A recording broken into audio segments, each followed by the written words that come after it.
दर्शकजी नमस्कार। म महानन्द भट्ट, मालिका सञ्चार.com मा यहाँलाई स्वागत छ। आज म यस्तो ठाउँमा पुगेको छु जो देशकै नमुना मावि काठमाडौँको त्रिपुरेश्वरमा रहेको एउटा बहुचर्चित, दिल्लीकै बहुचर्चित या देशकै बहुचर्चित मावि विश्वनिकेतन स्कुलमा छु र आज मसँग हुनुहुन्छ यसै विश्वनिकेतनका सूचना अधिकृत दिल्लीराम पौडेल सर हुनुहुन्छ। उहाँसँग मैले यस स्कुलमा भइरहेको भर्ना, विद्यार्थी नयाँ भर्नाको बारेमा कुराकानी गर्न गइरहेको छु। सरलाई मैले ढिला नगरिकन हाम्रो यस मालिका सञ्चार.com मा स्वागत गर्न चाहन्छु। सर, स्वागत छ। धन्यवाद सर। सुन्दै हुनुहुन्छ सर? ठिक छ।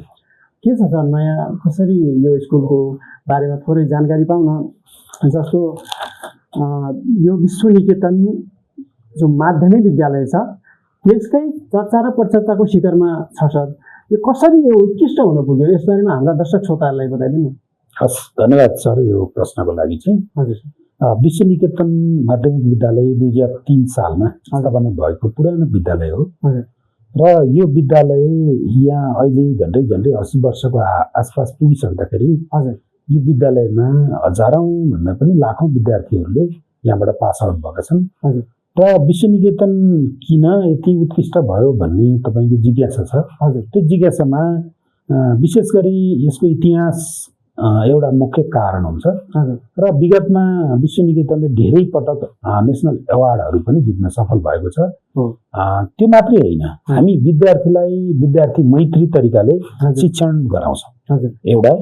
र अर्को विद्यार्थीका सर्वपक्षीय विकास, जस्तो विद्यार्थीको अनुशासनको पाटो, विद्यार्थीको लिडरसिपको पाटो, विद्यार्थीले चाहिँ अब आफ्नो दैनिक जीवनमा आउन सक्ने व्यवहारिक समस्याको पाटोमा समेत हामीले जोड दिएका छौँ। त्यो सँगै हामीले विद्यार्थीका एकाडेमिक पार्टहरूलाई पनि जोड दिएका छौँ। जस्तो कि हामीले विभिन्न एक्स्ट्रा एक्टिभिटीहरू मार्फत एकाडेमिक पार्टलाई सपोर्ट गरिरहेका छौँ भने एक्स्ट्रा भन्नाले एक्स्ट्रा एक्टिभिटी मार्फत भन्नाले हाम्रो खेलकुद हैन, खेलकुद भयो, अरू क्विज कम्पिटिसनहरू भए, त्यस्ता इन्डोर र आउटडोर गेम मार्फत पनि हामीले चाहिँ विद्यार्थीहरूलाई अगाडि राखेका छौँ। र हाम्रा एक्स्ट्रा क्लासहरू पनि छन्, रिमेडियल क्लासहरू छन्। जो कमजोर विद्यार्थीहरू हुनुहुन्छ, पढाइमा अलि सिकाइ कमजोर भएको, उहाँहरूलाई हामीले एक्स्ट्रा सपोर्ट दिएर हामीले चाहिँ सिकाइराखेका छौँ। यसले गर्दाखेरि विश्वनिकेतनको रिजल्ट पनि उत्कृष्ट भएको छ। त्यो मात्रै होइन, रिजल्ट 12 पछिको रिजल्ट पनि राम्रो देखिएको छ। जस्तो एमबिबिएस इन्ट्रान्स, बी इन्ट्रान्स त एकदमै टप मानिन्छ।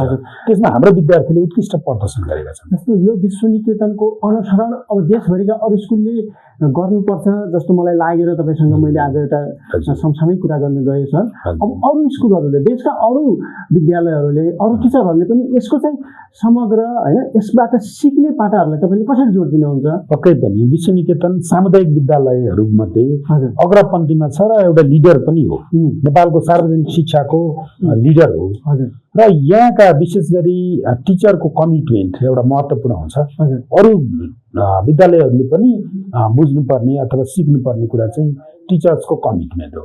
टिचर्सको कमिटमेन्ट भयो भने धेरै हदसम्म चाहिँ सोल्युसन हुन्छ। पहिलो चरणमा टिचर हो, र त्यसपछि चाहिँ व्यवस्थापनको सपोर्ट भयो, प्रशासनिक सपोर्ट भयो, र अझ इम्पोर्टेन्ट कुरा चाहिँ लिडरसिपको कुरा रहेछ।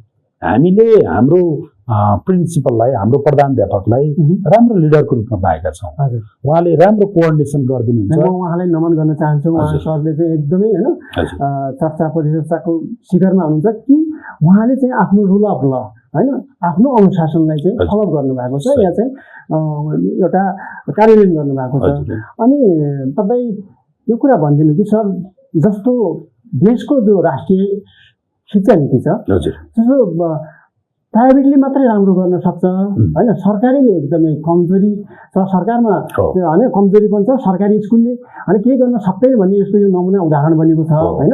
अब सरकारले यस्तै देशभरिका स्कुलहरूलाई माथि उठाउनको लागि सरकारलाई तपाईँको सुझाव के छ? नीतिगत तहमा भन्न खोज्नु भएको? हजुर, नीतिगत तहमा। पोलिसीको रूपमा लिँदाखेरि अब सरकारी विद्यालयहरूलाई चाहिँ राम्रो बनाउँदै जाँदा निजी विद्यालयहरू कमजोर हुँदै जान्छन्।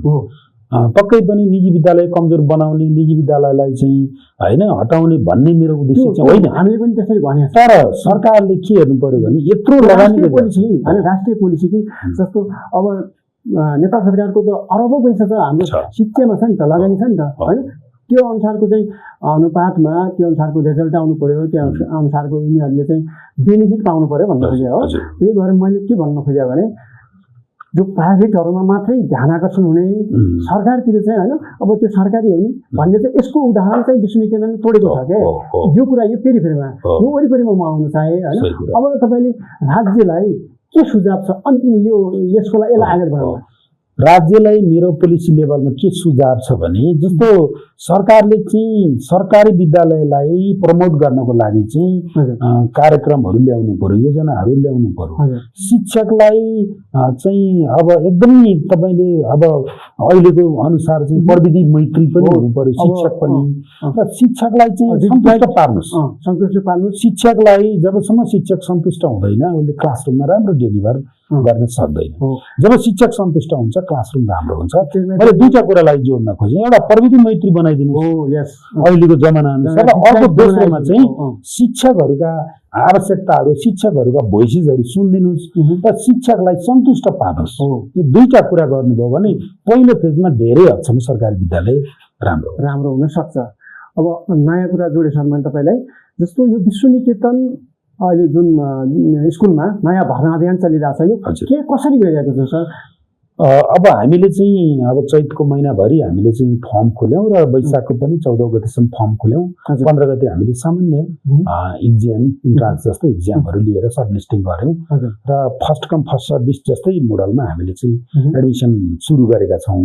तर यहाँ पढ्न चाहने जसले हामीले 250 को हाराहारीमा हामीले चाहिँ सर्टलिस्टिङ गरेका छौँ विद्यार्थीहरूलाई फर्स्ट कम फर्स्ट सर्भिसकै आधारमा, र यहाँ पढ्न चाहनेहरू झन्डै 3000 हुनुहुन्छ।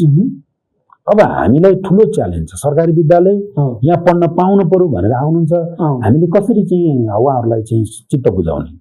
र हामीले सकेसम्मको यति नै हो, हामीले अब सक्दैनौँ यहाँभन्दा भनेपछि उहाँहरूको आवाजलाई चाहिँ हामीले सकभर तपाईँहरूले चाहिँ नजिकको सरकारी विद्यालयहरू हेर्नुहोस्, खोज्नुहोस् भनेर हामीले त्यहाँनिर सिफारिस गरेका छौँ। र हामीलाई चाहिँ हम्मे परेको छ। तपाईँले यो सही कुरा उठाउनु भयो। हामीलाई अहिले चाहिँ यो तनाव चाहिँ के छ भने 3000 विद्यार्थी चाहिँ इच्छुक छन् यहाँ पढ्नलाई, हामीलाई फर्काउनु मन छैन, हामीसँग स्रोत छैन, हामीसँग चाहिँ दरबन्दी छैन, हामीसँग क्लासरुमहरू छैन। यदि सरकारले हामीलाई क्लासरुम र दरबन्दीको चाहिँ अवसर दियो अथवा त्यो दरबन्दी दियो र क्लासरुम सफिसियन्ट दियो भने हामी 15000 विद्यार्थी म्यानेज गर्न सक्छौँ, व्यवस्थापन गर्न सक्छ। मात्र स्रोत साधनको कमी छ। विद्यार्थीको चापलाई अब नयाँ तरिकाले समाधान गर्ने अरू केही विकल्प हुन सक्छ? अरू विकल्प छैनन्। सरकारले हाम्रो विद्यालयले सरकारले तोकिएको चाहिँ अब विद्यार्थी संख्या अनुसार हामीले उच्चतम हामी एकदमै जति भर्ना गर्नुपर्ने त्यहाँभन्दा 1 विद्यार्थी राख्न सक्ने स्थिति छैन। र हाम्रो समाधान चाहिँ उपाय के हो भने सरकारले हामीलाई अरू थप सुविधाहरू थप चाहिँ दरबन्दीहरू दियो भने हामी गर्न सक्छौँ। नत्र यस्तै विद्यालयहरू अरू विद्यालय बनाउनु पर्यो, यसको अनुसरण गरेर अर्को विश्वनिकेतन जस्तै विद्यालय, सार्वजनिक विद्यालय, सामुदायिक विद्यालय बनाउनु पर्यो। र यसरी बनाइयो भने मात्रै अब यो झन्डै 3000 को इच्छा राखेका चाहिँ विद्यार्थी भाइ बहिनीहरूले त्यहाँ हाम्रै क्वालिटीको एजुकेसन त्यहाँ पाउनुपर्छ। यो समाधानको उपाय चाहिँ हुन सक्छ। सर, तपाईँले एकदमै महत्त्वपूर्ण कुराहरू उठाइदिनु भयो होइन, महत्त्वपूर्ण जानकारी हाम्रा देशभरिकै अब यो विश्वनिकेतन मात्र होइन कि देशै नमुना योग्य नमुना मैत्री होइन यो वातावरण बन्दै जाओस्, शिक्षा नीतिमा राम्रो सुधार हुँदै जाओस्, यहाँको अनुसरण सबैले गरून् होइन भन्ने तपाईँबाट मैले जानकारी प्राप्त गरेँ। सर, हामी कार्यक्रमको अन्त्यमा छौँ, यो समय दिनुभयो यसको लागि धन्यवाद। अनि मालिकासञ्चार.com हेरी बस्ने तमाम देशभरिका शिक्षाप्रेमी अभिभावकका विद्यार्थीहरूलाई के भन्न चाहनुहुन्छ सर मालिकासञ्चार.com मार्फत? धन्यवाद। यो मालिकासञ्चार.com तपाईँहरूको प्रख्यात मिडिया मार्फत मेरा कुराहरू राख्न दिनुभयो।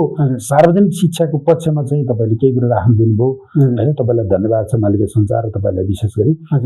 र सम्पूर्ण चाहिँ अब शिक्षाप्रेमी विशेष गरी विद्यालय शिक्षासँग जोडिएका चाहिँ अब शिक्षक विद्यार्थी अभिभावकहरूलाई म के विनम्र अनुरोध गर्न चाहन्छु भने तपाईँले सार्वजनिक शिक्षालाई नै सुधार गर्नुहोस्, ती जोड गर्नुहोस्, नजिकका विद्यालयलाई नै सुधार गर्न प्रयास गर्नुहोस्। शिक्षक साथीहरू पनि हामीले कर्मठ भएर होइन निरन्तर हाम्रो पेसामा चाहिँ लाग्नुपर्छ, तपाईँहरू पनि लाग्नुहोस्।